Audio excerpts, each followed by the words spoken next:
Lukas pasal 22. Rencana untuk membunuh Yesus.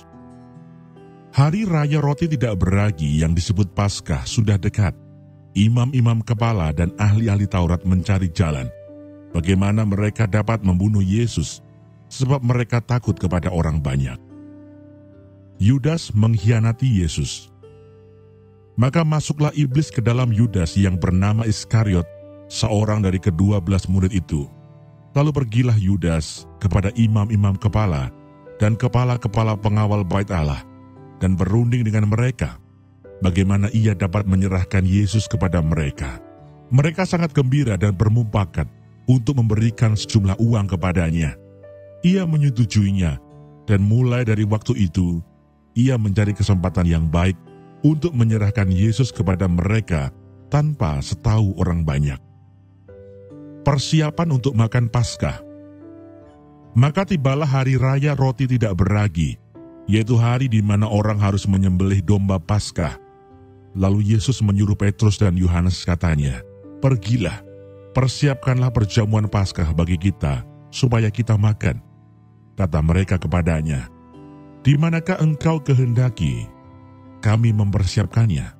Jawabnya, "Apabila kamu masuk ke dalam kota, kamu akan bertemu dengan seorang yang membawa kendi berisi air.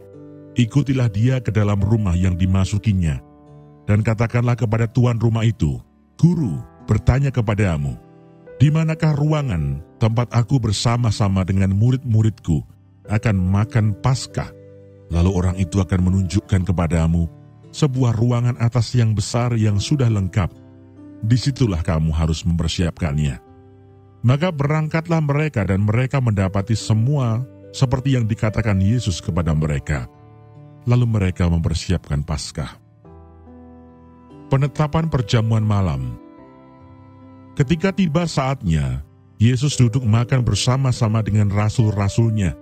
Katanya kepada mereka, "Aku sangat rindu makan Paskah ini bersama-sama dengan kamu sebelum aku menderita. Sebab aku berkata kepadamu, aku tidak akan memakannya lagi sampai ia beroleh kegenapannya dalam kerajaan Allah." Kemudian ia mengambil sebuah cawan, mengucap syukur, lalu berkata, "Ambillah ini dan bagikanlah di antara kamu. Sebab aku berkata kepada kamu, mulai dari sekarang ini, aku tidak akan minum lagi hasil pokok anggur sampai kerajaan Allah telah datang." Lalu ia mengambil roti, mengucap syukur, memecah-mecahkannya, dan memberikannya kepada mereka, katanya, "Inilah tubuhku yang diserahkan bagi kamu. Perbuatlah ini menjadi peringatan akan aku."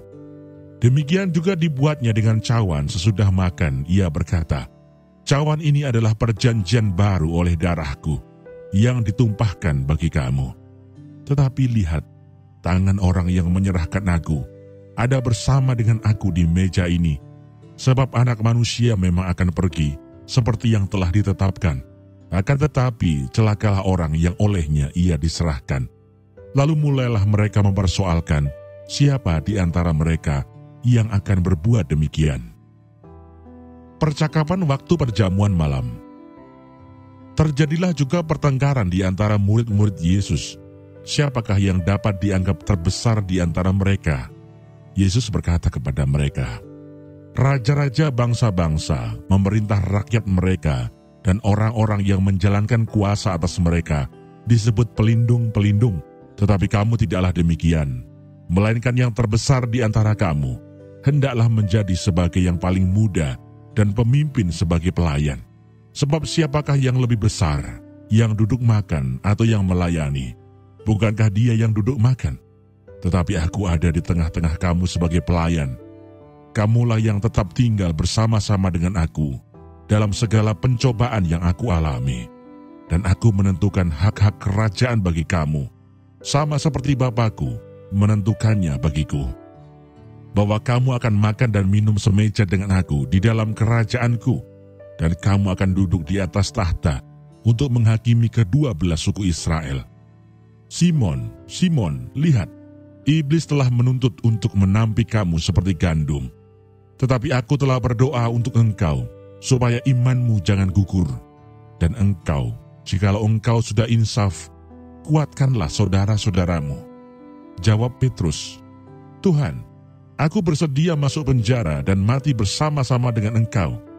Tetapi Yesus berkata, "Aku berkata kepadamu Petrus, hari ini ayam tidak akan berkokok sebelum engkau 3 kali menyangkal bahwa engkau mengenal aku." Lalu ia berkata kepada mereka, "Ketika aku mengutus kamu dengan tiada membawa pundi-pundi, bekal dan kasut, adakah kamu kekurangan apa-apa?" Jawab mereka, "Suatu pun tidak." Katanya kepada mereka, "Tetapi sekarang ini siapa yang mempunyai pundi-pundi, hendaklah ia membawanya. Demikian juga yang mempunyai bekal, dan siapa yang tidak mempunyainya, hendaklah ia menjual jubahnya dan membeli pedang. Sebab aku berkata kepadamu, bahwa nas kitab suci ini harus digenapi padaku. Ia akan terhitung di antara pemberontak-pemberontak. Sebab apa yang tertulis tentang aku sedang digenapi," kata mereka. "Tuhan, ini 2 pedang," jawabnya. "Sudah cukup." Di Taman Getsemani. Lalu pergilah Yesus keluar kota dan sebagaimana biasa ia menuju Bukit Zaitun. Murid-muridnya juga mengikuti dia.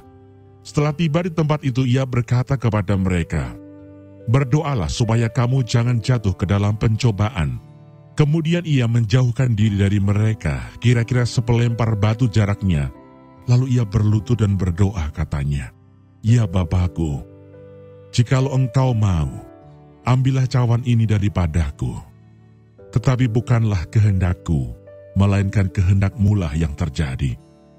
Maka seorang malaikat dari langit menampakkan diri kepadanya untuk memberi kekuatan kepadanya. Ia sangat ketakutan dan makin bersungguh-sungguh berdoa. Peluhnya menjadi seperti titik-titik darah yang bertetesan ke tanah. Lalu ia bangkit dari doanya dan kembali kepada murid-muridnya. Tetapi ia mendapati mereka sedang tidur karena duka cita. Katanya kepada mereka, "Mengapa kamu tidur? Bangunlah dan berdoalah, supaya kamu jangan jatuh ke dalam pencobaan." Yesus ditangkap. Waktu Yesus masih berbicara, datanglah serombongan orang, sedang muridnya yang bernama Yudas, seorang dari ke-12 murid itu, berjalan di depan mereka.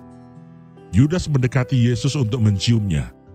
Maka kata Yesus kepadanya, "Hai Yudas, engkau menyerahkan Anak Manusia dengan ciuman." Ketika mereka yang bersama-sama dengan Yesus melihat apa yang akan terjadi, berkatalah mereka, "Tuhan, mestikah kami menyerang mereka dengan pedang?" Dan seorang dari mereka menyerang hamba imam besar sehingga putus telinga kanannya. Tetapi Yesus berkata, "Sudahlah itu." Lalu ia menjamah telinga orang itu dan menyembuhkannya. Maka Yesus berkata kepada imam-imam kepala dan kepala-kepala pengawal bait Allah, serta tua-tua yang datang untuk menangkap dia, katanya, "Sangkamu aku ini penyamun, maka kamu datang lengkap dengan pedang dan pentung. Padahal tiap-tiap hari aku ada di tengah-tengah kamu, di dalam bait Allah, dan kamu tidak menangkap aku. Tetapi inilah saat kamu, dan inilah kuasa kegelapan itu." Petrus menyangkal Yesus. Lalu Yesus ditangkap dan dibawa dari tempat itu. Ia digiring ke rumah imam besar, dan Petrus mengikut dari jauh. Di tengah-tengah halaman rumah itu orang memasang api, dan mereka duduk mengelilinginya. Petrus juga duduk di tengah-tengah mereka. Seorang hamba perempuan melihat dia duduk dekat api. Ia mengamat-amatinya, lalu berkata, "Juga orang ini bersama-sama dengan dia?" Tetapi Petrus menyangkal, katanya, "Bukan, aku tidak kenal dia." Tidak berapa lama kemudian seorang lain melihat dia lalu berkata, "Engkau juga seorang dari mereka." Tetapi Petrus berkata, "Bukan, aku tidak." Dan kira-kira sejam kemudian, seorang lain berkata dengan tegas, "Sungguh, orang ini juga bersama-sama dengan dia, sebab ia juga orang Galilea." Tetapi Petrus berkata, "Bukan, aku tidak tahu apa yang engkau katakan." Seketika itu juga, sementara ia berkata, berkokoklah ayam. Lalu berpalinglah Tuhan memandang Petrus. Maka teringatlah Petrus bahwa Tuhan telah berkata kepadanya, sebelum ayam berkokok pada hari ini, engkau telah 3 kali menyangkal aku." Lalu ia pergi keluar dan menangis dengan sedihnya. Yesus di hadapan mahkamah agama. Dan orang-orang yang menahan Yesus mengolok-olokkan dia dan memukulinya. Mereka menutupi mukanya dan bertanya, "Cobalah katakan siapakah yang memukul engkau?" Dan banyak lagi hujat yang diucapkan mereka kepadanya. Dan setelah hari siang berkumpullah sidang para tua-tua bangsa Yahudi dan imam-imam kepala dan ahli-ahli Taurat. Lalu mereka menghadapkan dia ke mahkamah agama mereka, katanya, "Jikalau engkau adalah Mesias, katakanlah kepada kami." Jawab Yesus, "Sekalipun aku mengatakannya kepada kamu, namun kamu tidak akan percaya. Dan sekalipun aku bertanya sesuatu kepada kamu, namun kamu tidak akan menjawab. Mulai sekarang Anak Manusia sudah duduk di sebelah kanan Allah yang Maha Kuasa." Kata mereka semua, "Kalau begitu engkau ini anak Allah." Jawab Yesus, "Kamu sendiri mengatakan bahwa akulah anak Allah." Lalu kata mereka, "Untuk apa kita perlu kesaksian lagi? Kita ini telah mendengarnya dari mulutnya sendiri."